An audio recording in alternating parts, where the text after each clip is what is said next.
we steer our boat down looking for these dangerous predators. Oh, there's a king croc right there. He must be 4 meters, 12, 13 feet long at least. This croc has enough power in its jaws to rip my head right off. I've got to be careful. So what I'm gonna do is sneak up on it and jam my thumb in its butthole. If I get bit out here, I'm 200 kilometers from the nearest hospital. I better be real careful jamming my thumb in its butthole. Hey everybody, welcome to a very special 5-minute review on Horror Apocalypse. Today we're going to be, I will be discussing Crawl. This is my little 5-minute review. I believe Chris is going to see the movie soon as well, and he'll have his own little 5-minute review, I hope. But today we are going to be discussing Crawl. Yes, Alexander Aja's great work. You may know him from Mirrors, Hills Have Eyes, High Tension. I believe he was producer on Maniac. He's got a great filmography. There's the word. A great filmography under his belt. But this movie, no. So before we get into it, let me give you guys a warning. If you listen to us, you know we are a spoiler-filled podcast. This podcast will be filled with spoilers. I will be talking about every little thing in this movie that can be considered a spoiler right up until the very ending of the movie. So if you have not seen this movie yet, or you do not want it to be spoiled, go watch the movie. You know what? Don't even watch the movie. Just ignore this episode and move on. I'll spare you the trouble. But going forward, this movie it was a great plot. It really was. There was a young woman, I believe her name was Haley. Yes, Haley. She is a swimmer for University of Florida here in Florida, and there is a Cat 5 hurricane rolling in. Now, anybody who lives in Florida or has experienced the Florida hurricanes, you know that when there is a hurricane, especially that big, rolling in, for at least the day before the hurricane, you are prepped. You're hunkered down. You've got everything going. You're not in school doing a swim meet. So right there already, it's kind of taken me out of this particular movie. So I can understand folks, say, from Montana that don't deal with hurricanes all the time. Seeing this, it's not going to matter that much to them. Fine. But for me personally, I live in Florida. I deal with these. What you see in this movie is really just a Thursday for us. These gators that you see in this movie, I've grown up around these things, so we know the ins and outs of the gators. Going forward now, Haley gets a call from her sister. She hasn't heard from their father in a long time, and her sister is asking if Beth is asking Haley, can you go check on him, or can you give him a phone call? Haley decides she's going to drive south and straight towards this hurricane, about 2.5 hours. So my thought is that puts him close to the Central Florida area on the coast. So drive south to check on her dad. He's not in his condominium, so she goes and checks the old house that they used to live in as a family. Through all this, we're finding out that the mother and father have divorced. The mother has gone on and has got a new love in her life, and she's out living up life. In the meantime, her sister Beth is living up north, I believe they said in Boston, and she's got a kid, and she's living her life. And Haley's in college by herself. She's kind of ostracized the family for some unknown reason. Going forward, the hurricane hits. The intensity starts getting stronger. Haley goes to the house. She finds her dad's truck in the driveway, goes underneath the crawl space of the house. Now, the crawl space of the house is tall enough that you can walk kind of hunched over, bipedal. But for some reason, Haley decides she wants to crawl through the mud. So she's crawling through the mud. Again, now, I'm taken out of this because why aren't you just standing up and freaking walking? No, you're going to crawl through all this muck and grime and get dirtier and dirtier. She finally finds her father. They make it seem like that it's a maze underneath this house. It's a cavern of underground, cavernous dwelling underneath this house before she finally finds him.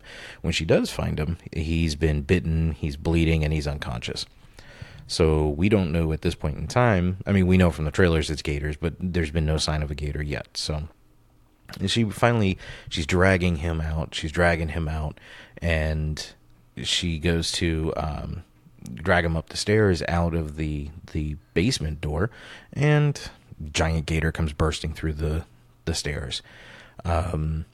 Great jump scare. The gators looked okay. But let's just skip right through all this meaningless junk in the middle. They try to give you this feeling of... They try to give the emotion throughout the movie. The feel for Haley and her dad. Why have they been, not communicating for a while? What's happened with them? And really, when it's all said and done, we just don't care. We don't. There is nothing about these characters that made me care about them. And Haley, played by Kaya Scodelario, I can't even pronounce her last name. Scodelario, I believe is how you say it. She's a great actress. I've seen her in the Maze Runner series, and I believe she was in Pirates of the Caribbean and things like that. She's a good actress. She cannot do scared. This movie, when she was frightened or scared, she looked ridiculous because her mouth was hanging open the whole time, and I didn't get the feeling of fear. I just got a feeling of this woman is hyperventilating. What the hell's going on? The dog Sugar. Let's be real. A dog in a killer alligator movie will not survive, but Sugar did, and it was ridiculous the way they did it. You've got a cop at yelling for his backup at the door that leads under this house, and Gator jumps right up, grabs him, and yanks him down. Now you've got Sugar standing at that door, barking for the next 30 minutes of screen time, and nothing. They're climbing, the house is flooded all the way up into the second story, and they're trying to get up into the attic and onto the roof, and Sugar is swimming through the water trying to get to them, and the gator's right behind him, and Sugar is rescued? No, that's not how it works. You've got a woman who swims for the college team of the University of Florida, the Gators, ironically, swims for them. She's a college swimmer, and she can outswim a 20, 25, 30-foot gator? No, that's not how this works. And again, you've got, bringing it back to the gators, growing up in Florida, we learn a lot about gators. We learn about them in school. We've got less than 5 miles from where I live, we've got a place called Gatorland that's been there decades, and it's there to educate you about gators and put on a show and things like that. When you watch these gators eat or even attack, they do what's called a death roll, and they grab onto their prey and they begin spinning. We just watched an Indiana Jones movie, and when they threw the Kalima priest down into the water, that's what it did. The gators grab them and immediately spun, and those were real gators. The gators in this particular movie, quote unquote, don't do that. They chomp on them like they're piranhas, not like gators. So I don't know. For me personally, this movie, rock bottom. I didn't care about the characters. I didn't care about the storm animation. Looked ridiculous. The gators were unrealistic. The two people carrying out an ATM machine out of they're raiding a convenience store. They're looting it. Have you ever tried to pick up an ATM machine? They're not that light. Just all in all, this particular movie, I gave it a shot. I didn't want to. When I saw the trailer for it, I just knew right away it was ridiculous. But listening to some other podcasts and talking with a host of another podcast here in Florida, they kind of talked me into giving this a shot. Chris messaged me the other day and said he was going to see Crawl, and I said, you know what? Fuck it. Let me go ahead and give it a shot. So I saw it last night, opening night, and no, I'm very disappointed. I would not recommend this. Out of 5, I give it a 1.5, and the only reason for that is, you know what?